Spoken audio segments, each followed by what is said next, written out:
Hey mga kapwet malu! Tara, samahan niyo ako kumain guys ngayong gabi. So yun guys, kakain tayo ng mag-isa. Dahil kailan naman tayo mag-isa, di ba, sa buhay? So yun guys, ito yung dinner natin ngayong gabi. So, counting ulam na hipon and then prutas na mangga. So yun guys, halos kakating ko lang din sa galing trabaho. So, ganun naman lagi ang rotation ng buhay natin. Pagkagaling natin sa trabaho is maghahanda na tayo ng pagkain. Minsan, bumibili na ako ng luto or minsan lulutuin kapag gusto ko yung ulam na nagki-cravings ako or gusto kong magluto. So, ayun guys, konting share lang about lang sa buhay natin. So, ayun guys, dahil nga mag-isa lang naman tayo lagi. Wala tayo inaantay kung sino sa kasabay natin kumain. So, sanay tayo may kasabay man o wala. Sanay tayo kumain na mag-isa. So, ayun guys na sobrang sarap kumain ngayon kasi yung ulam na yan is sobrang, kanina ko pa yan nakikrave na iulam. Nung natatrabaho pa lang ako, yan ang iniisip kong gusto iulam, ang hipon. So, ayun na, puti merong hipon. So, kaunting share lang din sa fries. Medyo may pagkamahal talaga ng bilihin. Ang mahal ng hipon, Diyos ko.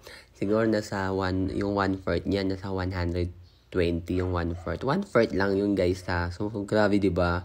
Mag-uulam ka ng ganun kahalaga. So, grabe. Pero no choice kasi ganun talaga dito ang buhay sa Maynila eh. Mahal lang bilihin. So, kailangan natin magsipag, magtrabaho, kumayod kasi lahat talaga dito is binibili, walang hinihingi. Di katulad ng probinsya. Pag gusto mo kumain ng ganito, ganyan, pitas ka lang sa likod ng bakuran, yung makakain ka na. Tapos kung nasa dagat ka naman, may nangingista doon, pwede ka makahingi. Oo, possible na nakahingi ka doon sa probinsya or bibili ka, mababa lang yung price. Di katulad dito sa syudad, sa Maynila is sobrang napakamahal ng bilihin. So by the way guys, hindi naman kailangan talagang bongga laging ating pagkain. Basta as long as may vitamins or gusto natin yung pagkain, is kainin natin basta kaya ng budget natin. Huwag natin kakainin yung isang bagay na hindi natin kaya ng budget.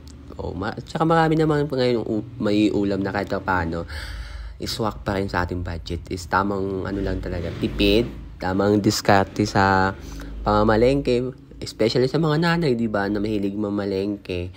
Sila yung the best mag-choose ng ulam. Sila magaling hawak ng budget. Araw-araw, sabi ko nila mas mahirap daw mag-budget kaysa magtrabaho. Kasi pag nagba-budget ka, sasakit daw ulo mo. Di mo alam kung paano mo pagkakasyahin yung binibigay sa'yo na pera araw-araw or iba-budget mo araw-araw sa mga bibilihin natin. So, ayun guys, yun nga, dahil mag-isa lang tayo, kahit pa paano, afford na lang natin yung bibilhin kahit hindi na afford.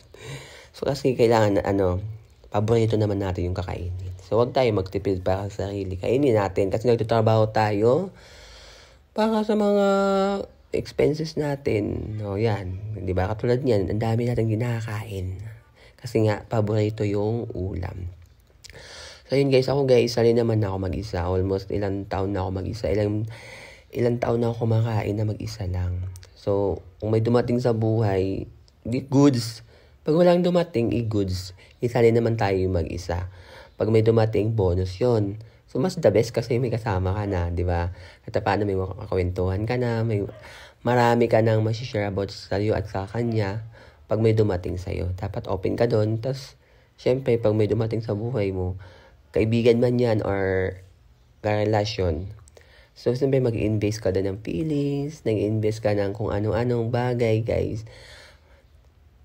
Dapat handa ka rin na pag nawala na yung isang tao, di ba?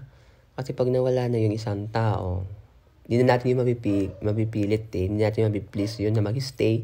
Kung ayaw talaga ng isang tao sa atin, wala na tayong magagawa doon. Dapat handa rin tayo sa sarili natin na pag umalis yung isang tao o yung isang bagay, handa tayo. Kaya mas advantage doon sa mga taong sanay mag-isa, sanay lagi na kahit may kasama o wala, is kayang mag-isa. Kasi ang difference lang naman sa taong sanay mag-isa Tsaka dun sa laging kasama yung pamilya or may kasamang kaibigan, especially yung buong pamilya. Diba pagkakain kayo sabay-sabay, lahat, araw-araw nakikita mo sila. Parang sanay ka na marami ka nakikita sa loob ng bahay, marami kang kasabay. So pag nag-isa ka, malulungkot ka, diba? Kasi sanay ka dun sa may kasama, kompleto yung pamilya mo. Parang nalulungkot kapag mag-isa ka lang. So ang advantage naman dun sa mag-isa, kahit wala kang kasama, parang mas sanay ka kasi nga dun na yung namulatan mo na kahit mag-isa ka lang, is kaya mo talagang mag-isa. So, kung may dumating na partner, mas maganda talaga yun. Mas bonus, mas masaya. Pero, hindi lahat talaga ng bagay daw. Sabi nga, nag-stay, nawawala talaga. Pero, wala. Sa huli talaga, sarili lang natin talaga lagi yung maiiwan. Sarili lang natin mismo yung makakasama natin sa buhay. So, yun ang dapat natin yung minsan pinag-iisipan. Wag natin masyadong damdamin yung mga bagay-bagay o mga tao na nawawala sa buhay natin. It's okay lang kung may mag-stay, hindi goods. Kung wala talaga, hayaan natin. Kasi nga, di ba, may kanya-kanya naman talaga tayong buhay. O may kanya-kanya tayong landas dito sa ibabaw ng mundo. So, di natin talaga mapiplace yung isang tao, yung isang bagay na mag-stay. Kasi sabi nga nila, lahat naman daw hindi permanente dito sa mundo. May aalis, may mag-stay. Kaya, sa mga taong takot mag-isa, huwag kayo matakot guys. Sobrang saya mag-isa. Oo, pag nakikita mo na mag-isa yung isang tao, parang sasabihin mo, nakakalungkot naman yung buhay niya. Pero no, minsan doon yung kapayapaan. Pag mag-isa ka lang, wala ka masyadong ini-stress, wala ka masyadong iniisip. Pag mag-isa lang. Pag may kasama ka naman, so depende din yun. Minsan, nakaka-stress. Minsan magkaiba kayo ng ugali. Minsan, di kayo magkaunawaan. So, kung ikaw yung tao na apektuhan lagi sa mga ganun sitwasyon, nag-aaway kayo, or mayroon kayo hindi pagkakaunawaan. So, nakaka-stress din yun, di ba, guys? Diyan sa may mga kasama, sa buhay, or may partner, or may jowa, ang relasyon ba is laging flow lang ba dun sa masaya? Minsan naman hindi, di ba? Minsan na naiisip mo sana, wala na ako jowa, gusto ko na talaga mapag-isa, di ba? May ganun. Pero dahil mahal mo yung tao, mag-i-stay ka kasi mahal mo yung tao, di ba?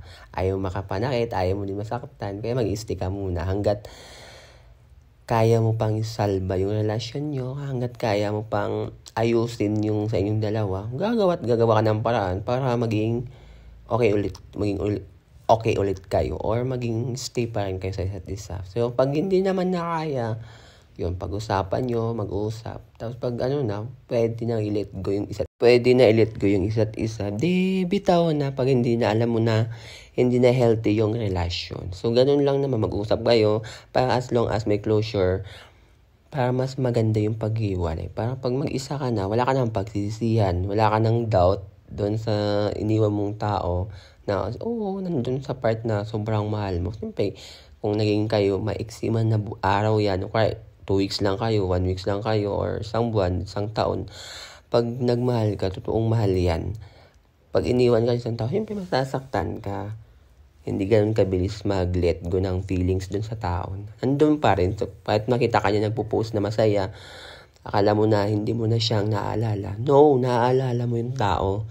Hindi mo lang pinapakita sa kanya na ganun ka ka-affected. Pero deep inside, apektado ka naman talaga.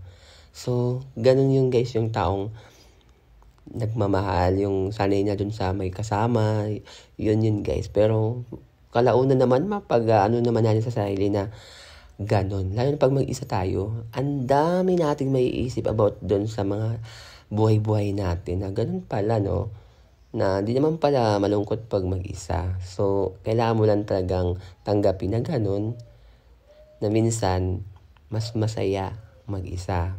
Minsan, mas peaceful pag mag-isa ka lang. Minsan, nakakapag-isip-isip ka pag mag-isa ka lang. Minsan, the best version na mamahalin natin yung ating sarili. Yun ang pinaka-the best. Kasi walang stress. Yun lang guys.